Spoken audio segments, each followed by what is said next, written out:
Truly, I am very honored to speak at this truly historic place. These walls have witnessed so many landmark events, and so many prominent figures have expressed their idea bound to change the world for better. It was here at this university shortly after World War II, when the European continent was still lying in ruins, when Sir Winston Churchill called for the creation of the United Europe. His urge then was, we must build a kind of United States of Europe. In this way only will hundreds of millions of toilers be able to regain a simple joys and simple hopes which make life worth living. I am convicted that life worth living is evident when I look into the eyes of my children. This should be eyes without fear. And that's possible only when we have a freedom and democracy. Mr. President, just on вас. Thank you very much. Let's applaud this gentleman that he lives in our audience. Bye, gentlemen.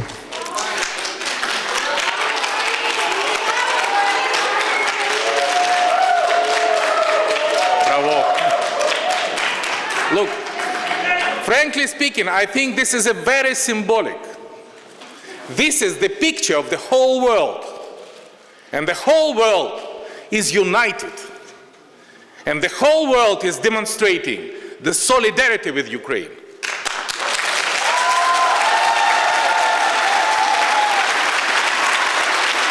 And those who support the aggressor, he is in a complete isolation. Nobody in the world will support them. This happens in United Nations General Assembly Conference. This happened in the United Nations Security Council. This happens in the G20 meeting in Brisbane. This happened in Europe. This happened in the world. And that gives me a very strong hope that the perspective of the world is absolutely bright. That the values which united us is a freedom and democracy. And I'm absolutely sure that when we were united, the victory would be with us, no doubt.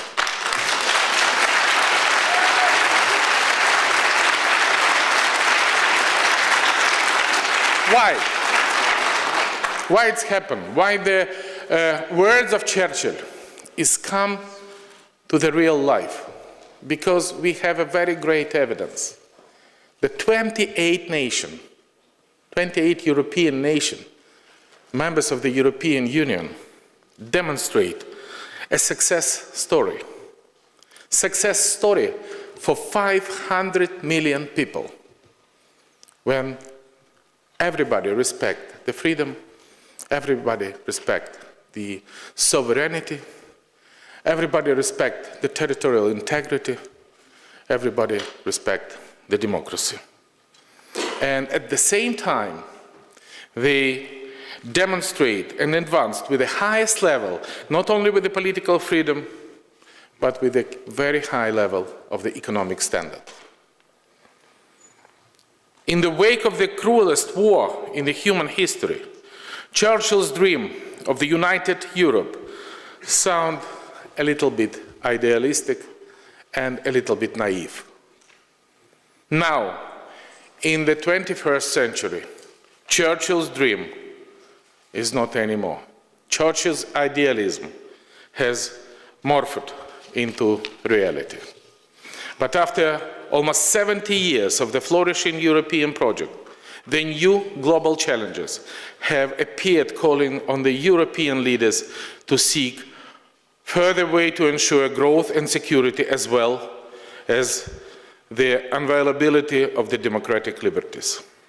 Europe needs now a new impulse.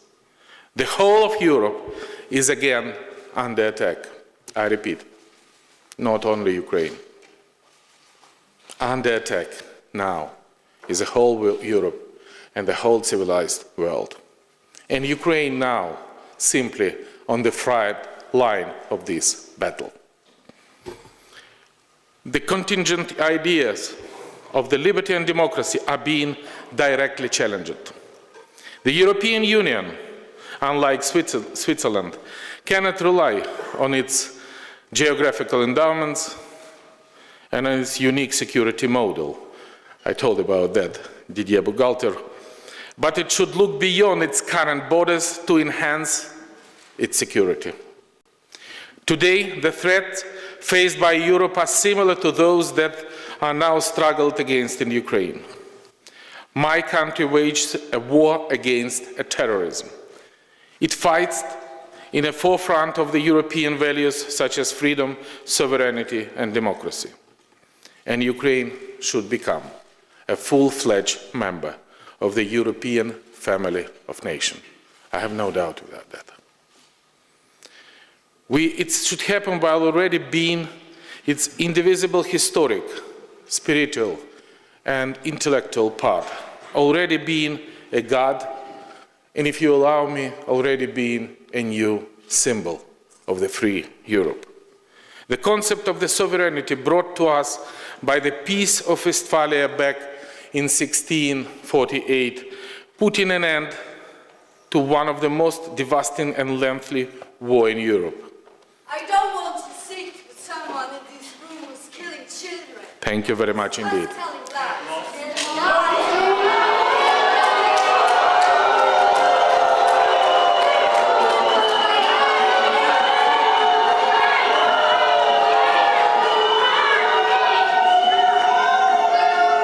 And in my speech, I said something about killing children. I have here.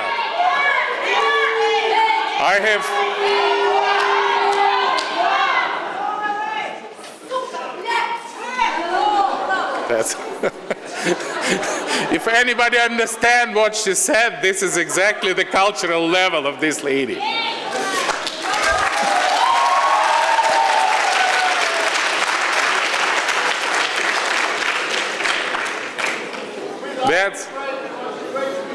Thank you. Slava Ukraini!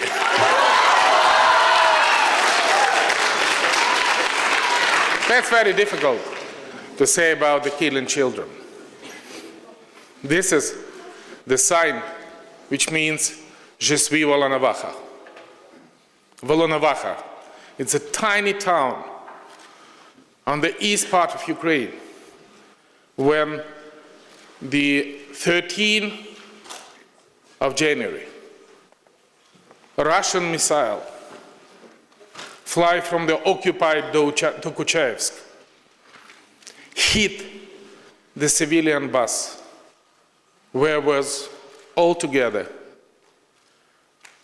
29 persons, including one children.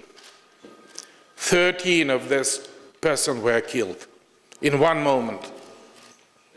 Absolutely innocent civilian victim was killed by terrorists supported by Russia, supply Russian weapons and given order from Russian side. That's something about children. And that's why the whole civilized world concentrate their efforts to stop the war. And everybody could do whatever they can to stop the war. In this sense, I want to thank Didier Bugalter when we together, when he was the president of Switzerland and the president of the OEC, and from the very first moment after my inauguration speech, I declare the ceasefire and the process of peace negotiation. And we receive a strong support in form of the creation of the special monitoring mission of the OEC. And we were absolutely open to demonstrate that Ukrainian people wants nothing but peace. And Ukrainian leaders want simply nothing but peace. And this is a foreign troops to come to Crimea and make an annex. And this is a thousands and thousands of foreign troops come to some part of the Donetsk and Lugansk region, killing the innocent civilians, attacking and supporting the terrorists. And I think this is a very important thing.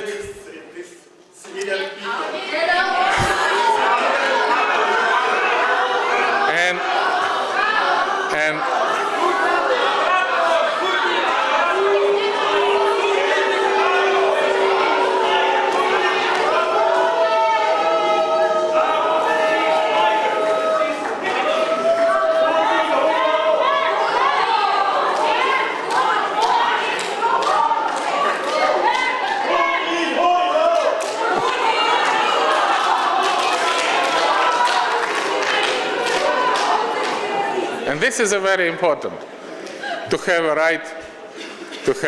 right to speak in the presence of the Ukrainian president. In Russia, you don't have ever these rights.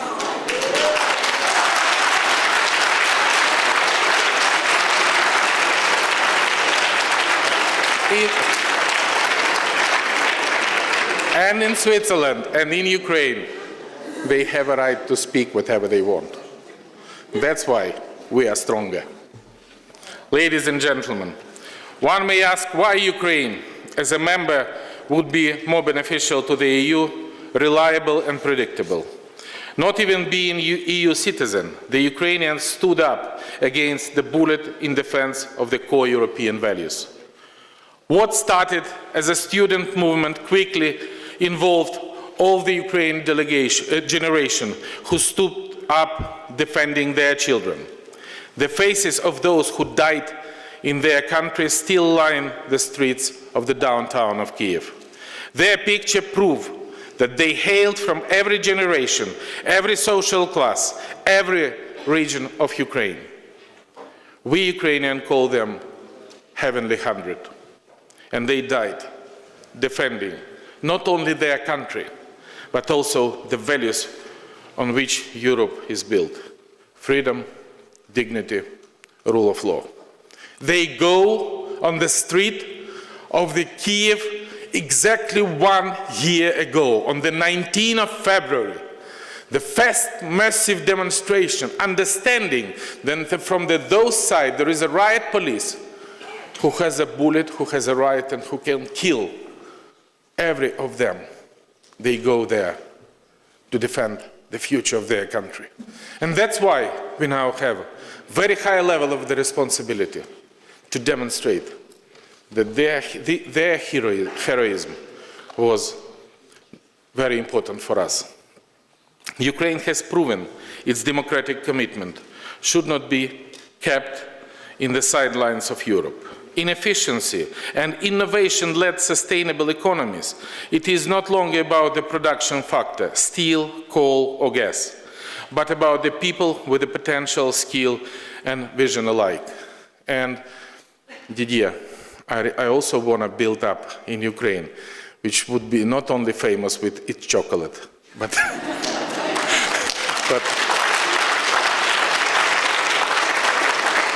with their freedom, with their intellectual possibilities, with their business climate and everything.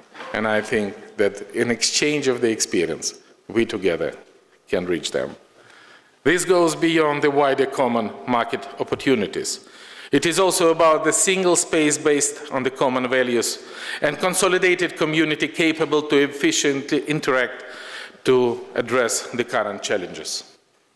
Tolerance, empathy, support demonstrated by the Ukrainian people, sometimes speaking different languages and even practices different religion, can serve a good example for Europe in face of its current challenges.